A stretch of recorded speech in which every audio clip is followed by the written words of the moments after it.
Welcome back viewers, ladies, gentlemen, non-binaries and anyone with ears or other sound detection organs. Hope you enjoy. We are continuing with Going Native, written by Uncle Sealing. Going Native, Chapter 27.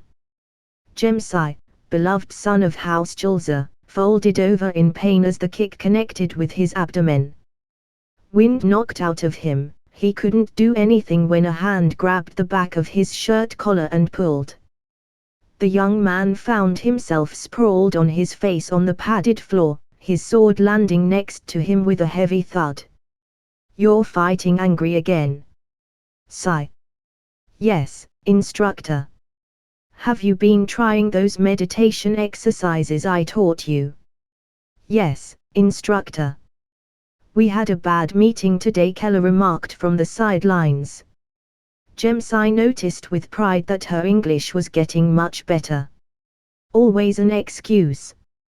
The instructor was grinning, at least. Jemsai pulled himself to his feet and dusted himself off before reaching for his sword again. "I really wish you would choose a weapon that fit your size better. An arming sword, backsword, rapier, all would be better options." William Wallace didn't use an arming sword. He did, actually. That movie isn't historically accurate. Oh. Jemsai was going to have to re-evaluate some things. "I will bring some options for you next week. We can see what fits you a little better." "Thank you, instructor. Now then, I think I should call it a day. Keller is giving me eyes again. I don't think she appreciates me leaving boot prints on her husband." Jemsai grinned to himself. All three of them knew what sort of eyes Keller was giving, but it was fun to play along. Truth was, Keller had picked instructor Caitlin personally, and the older human was tough, knowledgeable, and had absolutely no interest in men. Pretty much exactly Keller's type. Jemsai waited for the two women to leave, arm in arm, before he peeled off his padded jacket. Sure enough, there was a human boot-sized bruise forming right across his abdomen. "You're going to the medical center." "It will be fine, Dad."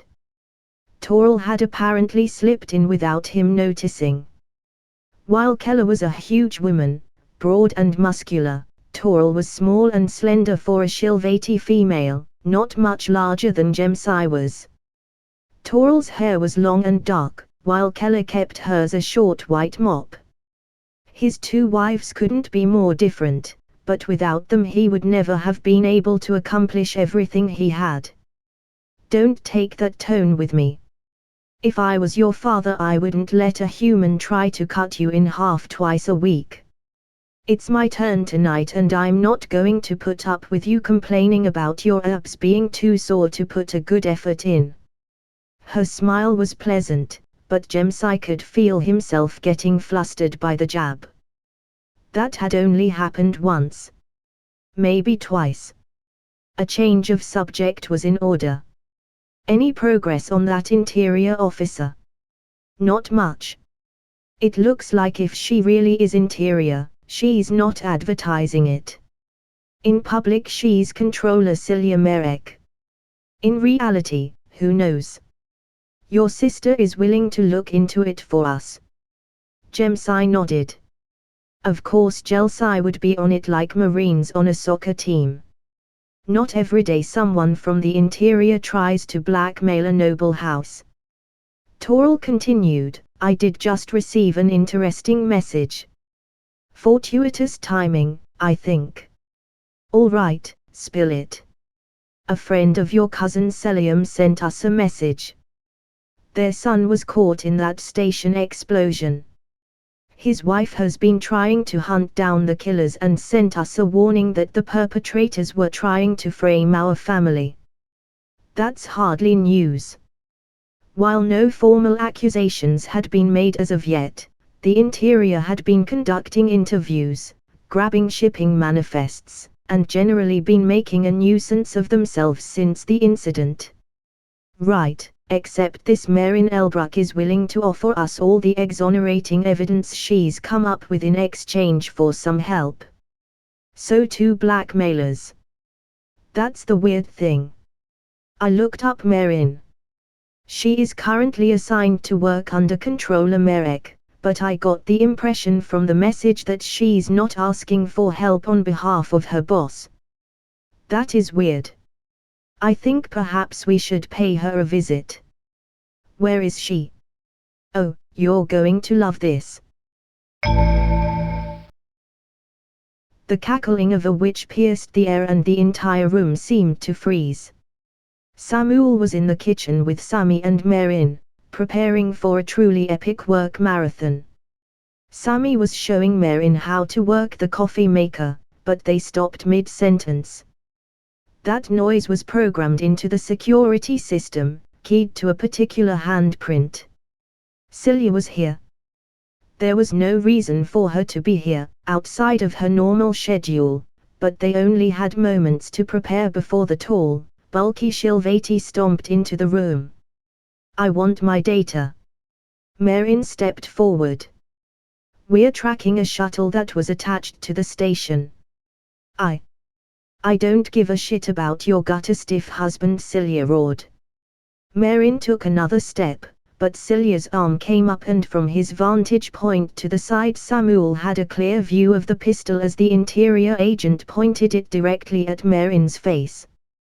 Credit to Marin, though. She didn't flinch. Up against the wall. All of you. Obediently, Samuel, Sammy, and Marin lined up, backs to the wall. This was bad. Very, very bad.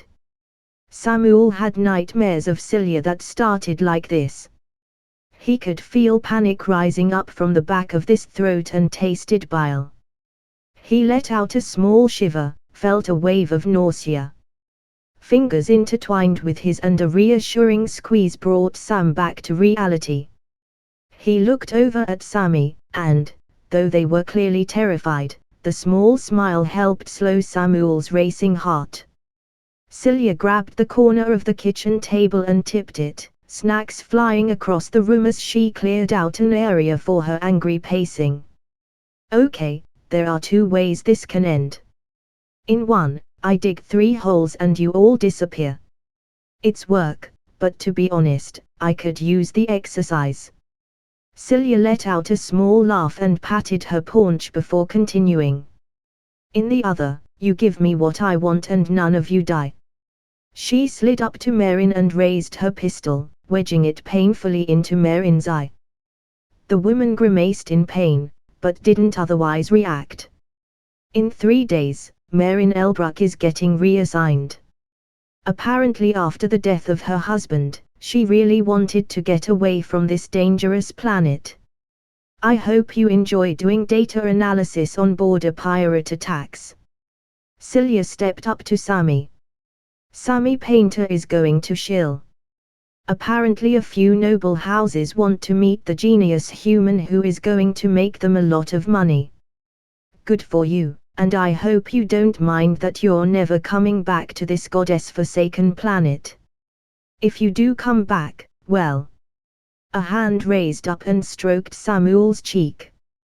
He shuddered and clasped Sammy's hand tighter. You have nothing to fear, Samuel. I'll take good care of you, as long as these other two play by the rules. You'll even learn to enjoy it, I'm sure. Samuel squeezed his eyes shut and waited for it to end.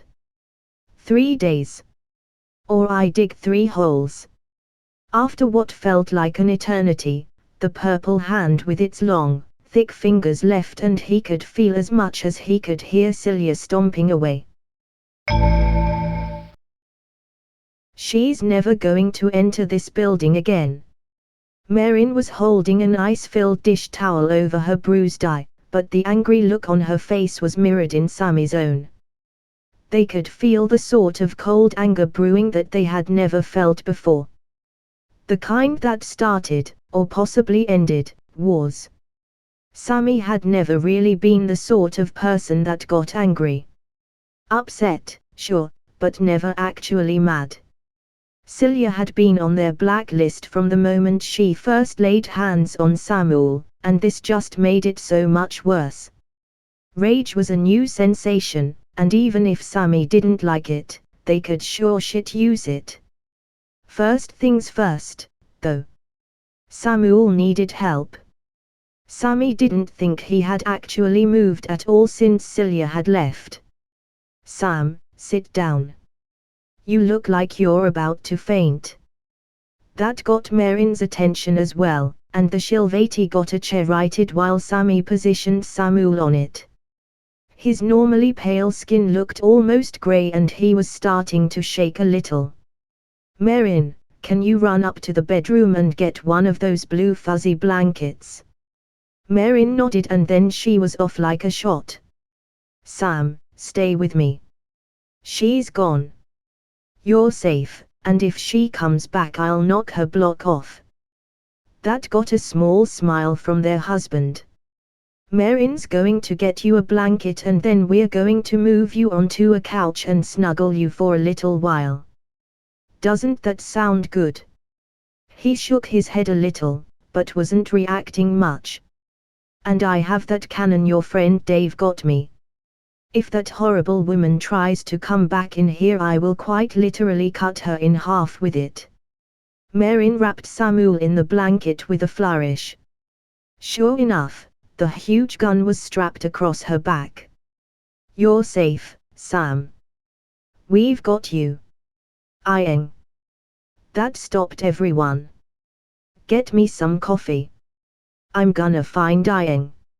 Samuel sounded out of it, shivering as he pulled the blanket tighter around him. "We only have 3 days. Can't waste it coddling me." "It's not coddling, it's making sure you don't keel over or go into shock." Sammy was trying to think of a way to convince him, but Marin had a better solution. She grabbed the blanket and pulled it tight around Sam, swaddling him like an infant, then picked him up and flipped the small man over her shoulder. "Sammy, pick out a couch. Our boy needs some loving before we find our other boy." Sammy was down to a dress shirt, suspenders, and slacks. Samuel was still in a t-shirt and jeans, though he was looking rather disheveled. Haptic gloves and VR headsets completed the look for the two humans. Both of them were sweaty, exhausted, and, if Marin would be honest with herself, smelling pretty ripe. But they were dancing, and it was beautiful. From her desk in the planetarium, over her screens of spreadsheets and data, she watched as the two Sams danced, back to back, building and refining the tools and simulations that would find Ieng.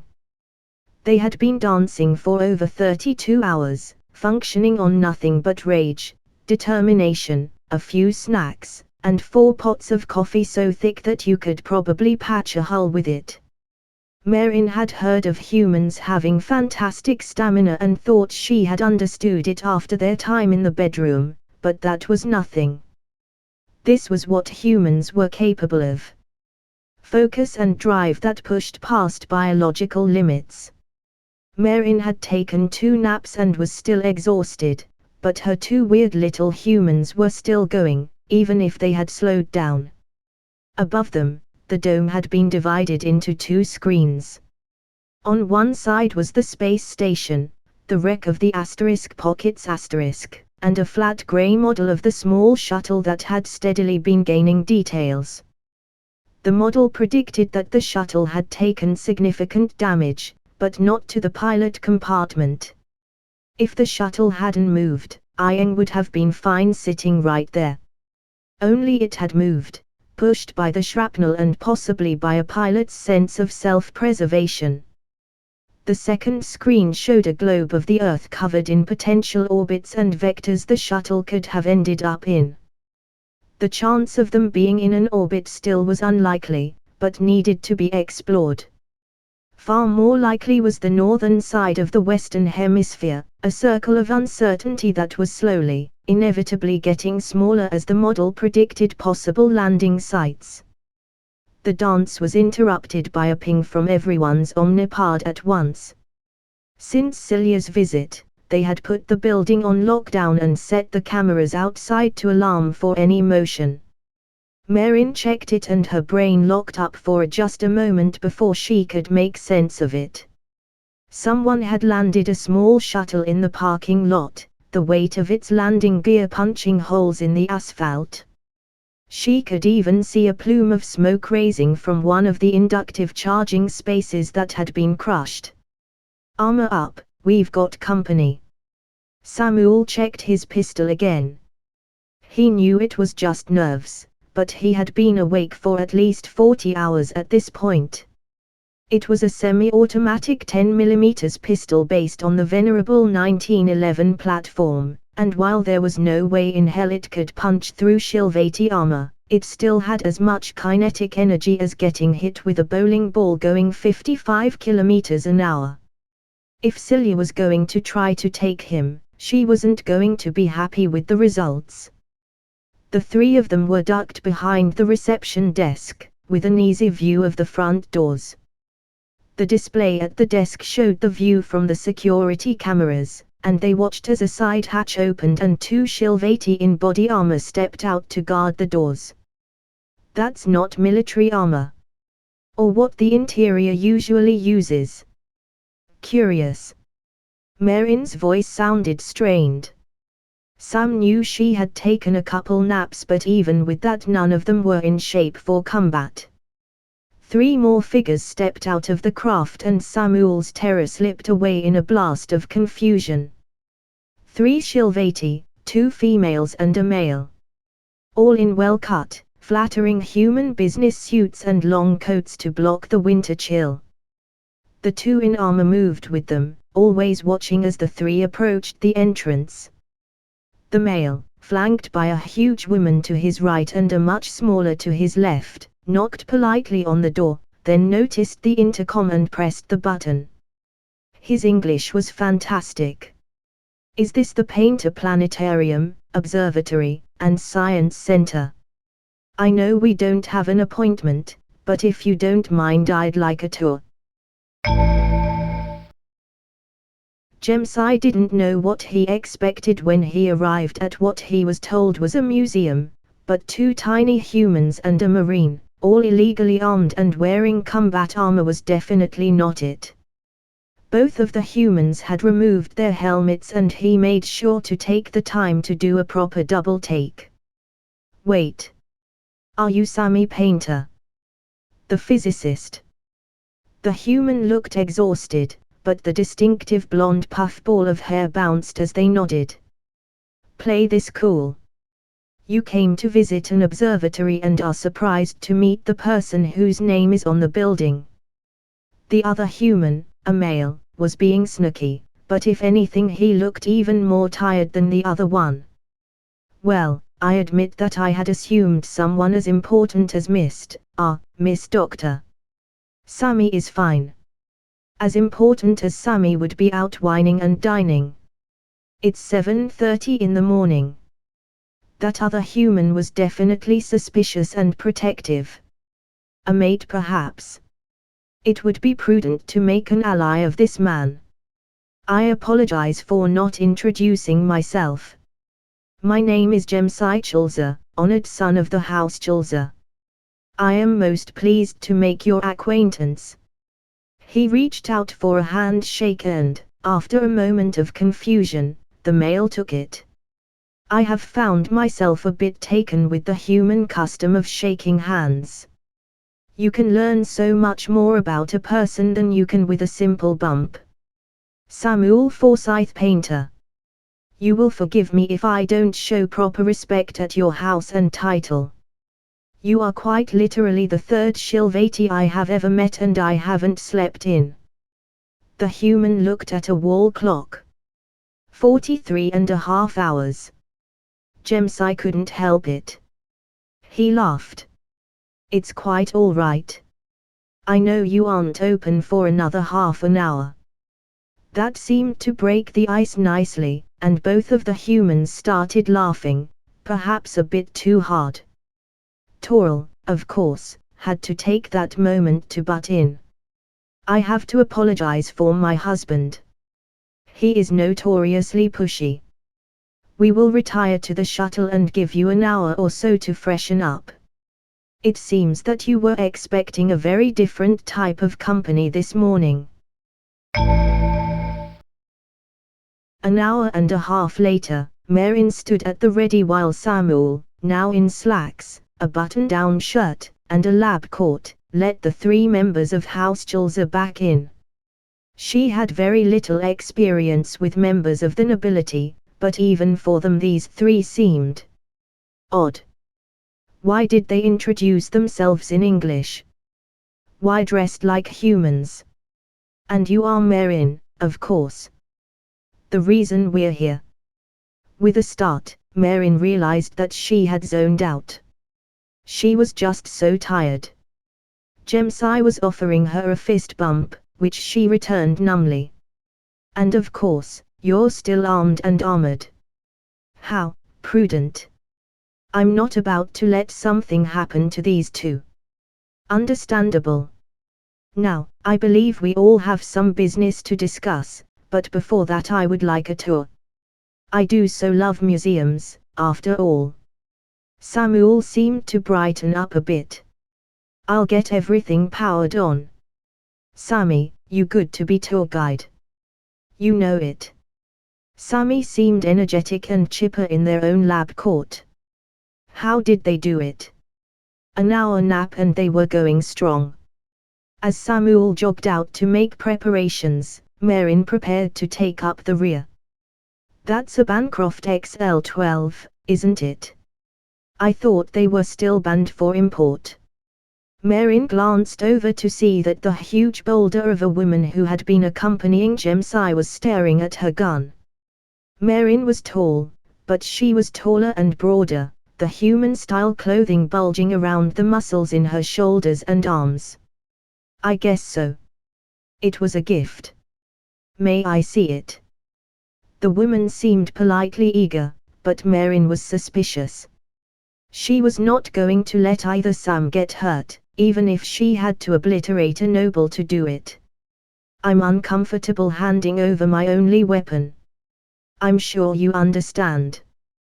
The woman gave a thoughtful nod, then reached into her suit coat and pulled out a pistol, offering it to Marin. Now may I?